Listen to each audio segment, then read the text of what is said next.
Poco F2 यानी कि यार आप लोगों को लग रहा था ना कि जो पोको F2 है वो Redmi K30 Pro हो सकता है, लेकिन कल क्या हुआ, ऑफिशियली कंफर्मेशन आ गया। मतलब मैं पूरी बात आपको बता देता हूँ। कल क्या हुआ था, पोको ने अपना एक डिजिटल मीटअप रखा था जिसपे वो जूम एक एप्लीकेशन है जहाँ पे वो वीडियो कॉन्फ्रेंसिंग कर रहे थे और यूजर्स के कमेंट पकड़ रहे थे।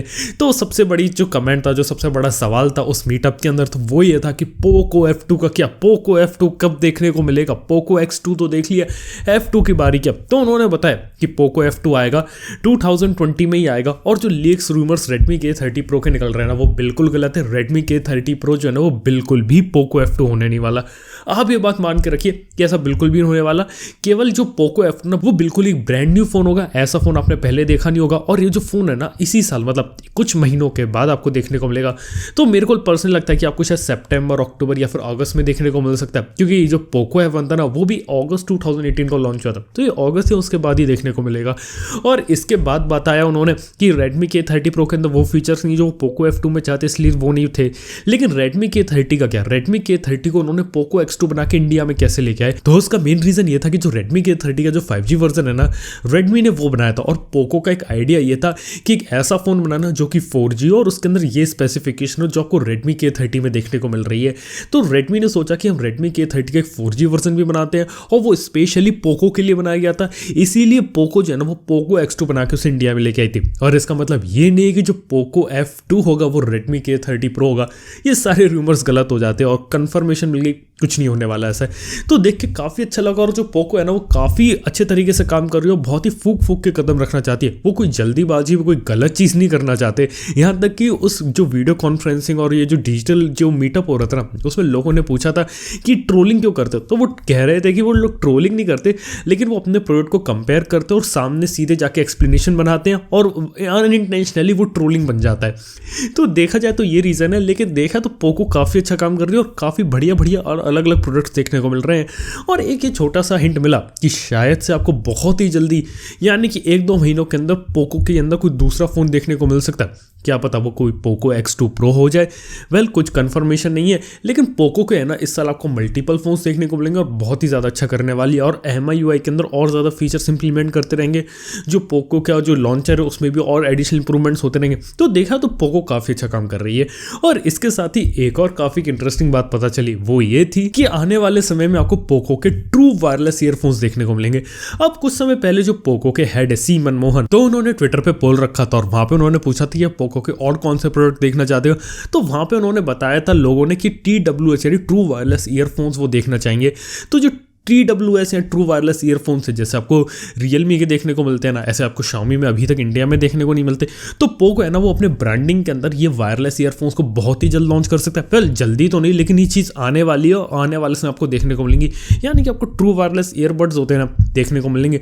और डेफिनेटली आप समझ के रख सकते हैं कि पोको की तरफ से आएंगे ना, तो बेस्ट वैल्यू फॉर मनी होंगे। मतलब प्राइसिंग अगर थोड़ा सा ज़्यादा जाता है, लेकिन जिस प्राइस पॉइंट पर मिलेंगे ना, वो काफ़ी ज़्यादा किलर चीज़ होगी। और ये बात मेरे को पोको की पसंद है कि प्राइस को और उसके साथ जो स्पेक्स देते हैं ना, वो काफ़ी ज़्यादा कमाल की चीज़ है। इवन पोको X2 में भी कमाल किया, पोको F1 में भी कमाल किया। अब मैं वेट कर रहा हूँ कि अपकमिंग पोको F2 में क्या करेंगे, पोको X2 Pro में क्या कर सकते हैं, पोको के TWS ईयरफोन्स में क्या कर सकते हैं, और क्या पता आने वाले समय में पोको F2 Pro इस टाइप का कोई फ़ोन देखने को मिल जाए, क्योंकि कुछ लीक से ये हिंट भी मिला था। तो देखा तो पोको काफ़ी अच्छे तरीके से काम कर रहे हो, काफ़ी अच्छा लगा ये चीज़ देख के मेरे को। और इसके बाद बात करते हैं OnePlus की। तो यार कल OnePlus की हमें ऑफिशियल लॉन्च डेट पता चल गई, वो होने वाली 14 अप्रैल को। और 14 अप्रैल को जो OnePlus है ना, वो लाइव स्ट्रीम करेगी उसे। और मतलब ऐसा कोई बड़ा सा इवेंट नहीं करने वाले, बस नॉर्मल इवेंट होगा 14 अप्रैल को, और उसके वीडियो करके सबको दिखाएंगे। और इंडिया में 8:30 बजे आप अगर देखना चाहते हो तो OnePlus के ऑफिशियल यूट्यूब चैनल पे आप उसे स्ट्रीम कर सकते हो। इवन ट्विटर और फेसबुक पर भी वो करेंगे, तो वहाँ पे आप उसे एंजॉय कर सकते हो और देख सकते हो कि क्या आपको नए नए फीचर OnePlus 8 Pro में देखने को मिलेंगे और OnePlus 8 में देखने को मिलेंगे। जो OnePlus Z है वो आपको अभी देखने को नहीं मिलने वाला, ये बात आप मान के रखिए। इसके साथ ही अगर हम बात करें, चलो OnePlus 8 सीरीज़ लॉन्च होगी 14 अप्रैल को। उसके बाद क्या, तो शायद से जो उसके बाद है ना, लॉकडाउन जो है वो खत्म होने वाला है। तो उसके बाद हो सकता है कि जो OnePlus के फ़ोन है वो ऑफिशियली अमेजन पे मिलेंगे और अमेजन से लोग उन्हें खरीद पाएंगे। क्योंकि OnePlus ने लगता है शायद थोड़ी कैलकुलेशन वगैरह करके लॉन्च डेट फिक्स करिए कि इंडिया का जब लॉकडाउन खत्म हो रहा है ना, उसके बाद ही जो लोग हैं ना, वो अपने घरों से बाहर निकले या फिर अलग अलग जब चीज़ें खरीदेंगे, तो हो सकता है उनका फ़ोन खरीदे। मतलब OnePlus की कुछ ऐसी ऐसी प्लानिंग है कि लॉकडाउन के बाद जो पहला फ़ोन लॉन्च हो, जो पहला लेटेस्ट स्मार्टफोन मार्केट में मिले, वो OnePlus कंपनी का हो इंडिया के अंदर। खैर अभी के समय में ये प्लानिंग है, लेकिन देख के काफ़ी अच्छा लगता है कि स्मार्टफोन लॉन्चेस हो रहे हैं और काफ़ी बड़ा लॉन्च है और अच्छी बात है कि वो स्ट्रीम कर रहे हैं उसे, तो काफ़ी बढ़िया चीज़ लगी ये देख के। तो खैर OnePlus के बारे में ये है। बाकी देखा जाए तो OnePlus 8 और 8 Pro दोनों ही जो फ़ोन है ना वो काफ़ी ज़्यादा एक्साइटिंग लग रहे हैं। इवन स्पेसिफिकेशन भी एक्साइटिंग है। इवन OnePlus 8 Pro है ना, उसके लिए भी काफ़ी ज़्यादा एक्साइटमेंट है, मतलब कि कैमरास के टर्म्स में उसमें नया सेंसर इंप्लीमेंट किया जा रहा है, जो कि काफ़ी अच्छी चीज़ है, क्योंकि हमेशा जो OnePlus के फ़ोन्स है ना वो कैमरा में लग करते हैं, इसलिए काफ़ी अच्छा इंप्लीमेंटेशन है जो आपको OnePlus की तरफ से देखने को मिल रहा है। देखते हैं कि अपकमिंग OnePlus के फ़ोन्स कैसे रहते हैं, क्यों और डेफिनेटली इतना पता है कि इन फ़ोन का प्राइस जाना जाने वाला है। मतलब समझ सकते हैं कि OnePlus 8 का प्राइस अराउंड 40,000 के मार्क के अराउंड रहेगा और OnePlus 8 Pro 55,000 के ऊपर जा सकता है। मान के रखिए कोई सस्ते फ़ोन नहीं होने वाले, थोड़े से ज़्यादा महंगे होने वाले। देखते हैं आगे कहानी क्या बनती है।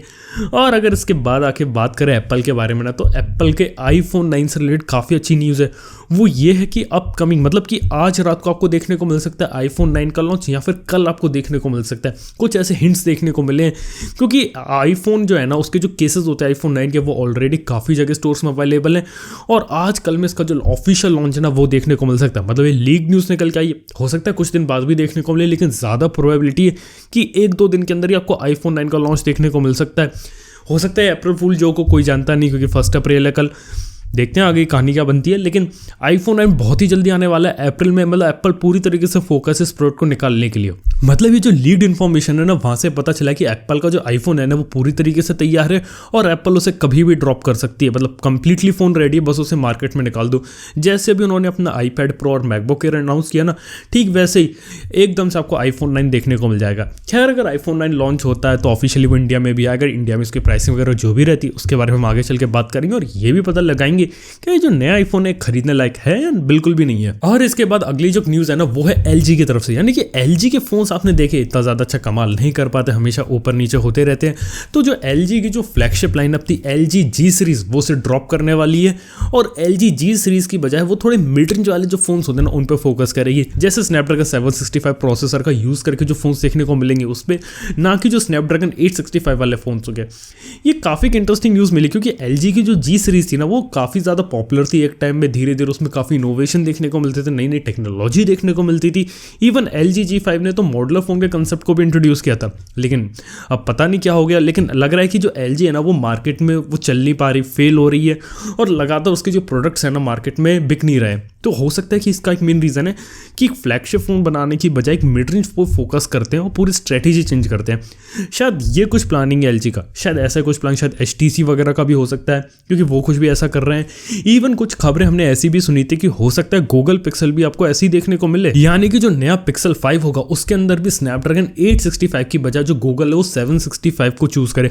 अब इसका मेन रीजन ये हो सकता है क्योंकि स्नैपड्रैगन 865 की कीमत ज्यादा है और ये जो फोन्स होते हैं सारे फ्लैगशिप फोन्स होते हैं और ये फोन को बना पाना महंगा पड़ता है, इसलिए थोड़े सस्ते में स्नैपड्रैगन 765 का यूज करके वो फोन्स पे फोकस करे। फिलहाल के लिए जो LG है ना वो G सीरीज फ्लैगशिप बंद कर रही है, सिर्फ मिड रेंज पे ही फोकस कर रही है और मिड रेंज वाले और फोन्स देखने को मिलेंगे। इसके साथ ही LG की जो V सीरीज होती है उसका भी देखना है कि उसके साथ क्या होता है, क्या हमें उसके साथ भी कोई फोन वगैरह देखने को मिलता है। लेकिन चलिए देखते हैं आगे की कहानी क्या बनती है। चलिए अब बात करते हैं आप लोगों के कुछ कमेंट्स के बारे में। तो सबसे पहला कमेंट पूछा है ना वो पूछा ओमकार नाथ भाई ने, वो पूछ रहे हैं कि we all know that 4 number is considered unlucky for Chinese manufacturers. We saw Realme skipped Realme 4 series, but we also saw Redmi launched their Redmi Note 4 and it was a huge success. Why is this? तो actually क्या है कि जो Realme है ना वो BBK का part है और जो BBK इलेक्ट्रॉनिक्स है ना वो 4 नंबर को अनलकी मानती है। अब आपको Vivo के अंदर कोई Vivo का 4 नहीं देखने को मिलता, नहीं जैसे Vivo V4 ऐसा कोई फ़ोन देखने को नहीं मिलता। Oppo का भी F5 देखने को मिला, F4 देखने को नहीं मिला। OnePlus का भी OnePlus 4 देखने को नहीं मिला, ऐसे ही Realme का Realme 4 देखने को नहीं मिला। तो यही बात है यार, वो BBK की फिलॉसफी है कि वो 4 नंबर को अनलकी मानते हैं, इसलिए 4 नंबर से वो प्रोडक्ट नहीं निकालते। ऐसा ही अपकमिंग iQOO के साथ भी यही होने वाला है। iQOO का भी कोई 4 नहीं देखने को मिलेगा, iQOO भी सीधे 5 लाने वाला है। तो बात ये हो जाती है। और जो Xiaomi है ना वो इस बात में बिलीव नहीं करती है। Xiaomi completely separate company as compare to BBK और उसका जो Redmi Note 4 है वो भी हिट रहा था। इवन चाइना के अंदर जो Mi 4 निकाला था वो भी वहाँ पे हिट रहा था। तो बात ये हो जाती है कि एक कंपनी से अनलकी मानती है, बाकी कंपनियों से अनलकी मानती है, बात यही है। इसके बाद अगला जो सवाल है ना वो है नमन भाई का, वो पूछ रहे हैं कि जो हम प्ले स्टोर से कोई नॉन फेमस ऐप इंस्टॉल करते हैं तो हम उसकी परमिशन को अलाउ कर देते तो हमारा डेटा लीक हो सकता है क्या? हमें उसको अनइंस्टॉल कर देते तो वो हमारी डिटेल डिसअपीयर हो जाएगा क्या?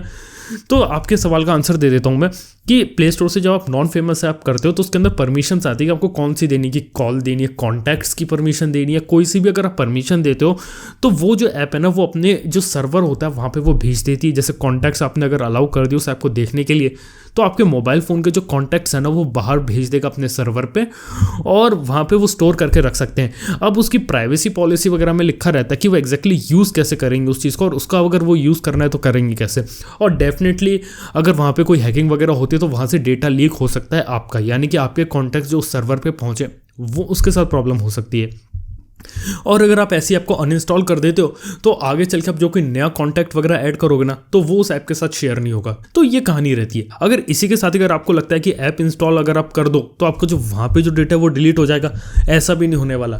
रियलिटी में उनकी प्राइवेसी पॉलिसी पढ़नी पड़ेगी, हर ऐप की अलग रहती है, तो वो उनके ऊपर डिपेंड करता है कि अगर आप वहाँ से साइन आउट कर दो या फिर कंप्लीटली रिवोक एक्सेस कर दो तो आपका जो डेटा वहाँ पे पड़ा है उसको वो यूज़ कैसे करेंगे या फिर उसको वो डिलीट करेंगे कि नहीं करेंगे, ये एक बात हो जाती है। और हर ऐप के लिए अलग रहता है। लेकिन नॉर्मली अनइंस्टॉल करने पे जो सर्वर पे उसने जो डेटा भेजा है ना आपके मोबाइल से, अगर आपने परमिशन अलाउ करी थी तो वो डेटा वो वहाँ डिलीट नहीं करते हैं। और इसका अगला सवाल है कि भाई मी अपनी फ़ोन के प्राइस यूरोप में कॉस्टली क्यों होती है?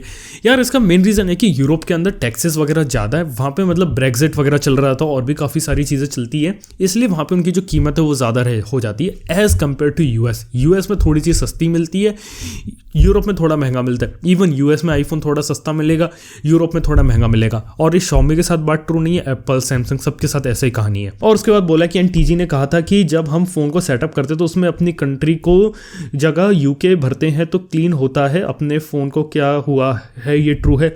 एक्चुअली जब अपनी कंट्री जब यूरोपियन यूनियन भरोगे ना तो एक्चुअली जो ब्लोटवेयर्स आते हैं ना वो वगैरह नहीं आएंगे, क्योंकि यूरोपियन यूनियन के जो रूल्स वगैरह है ना, ये डिजिटल वाले सारे जो साइबर रिलेटेड रूल्स है वो काफ़ी ज़्यादा स्ट्रिक्ट है और वो डिस्करेज करते हैं कि फ़ोन के अंदर ब्लोटवेयर्स डाल कर दे या फ़ोन के अंदर ये चीज़ें डाल कर दे।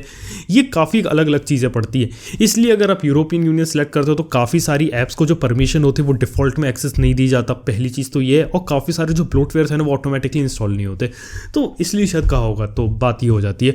तो दोस्तों आज के शो में बस इतने। अगर वीडियो अगर आपको पसंद है तो लाइक करना भूलना, चैनल को सब्सक्राइब कर लेना और सबसे ज़रूरी बात, ये बात आप ध्यान से सुन लो, stay at home and stay safe. Good bye.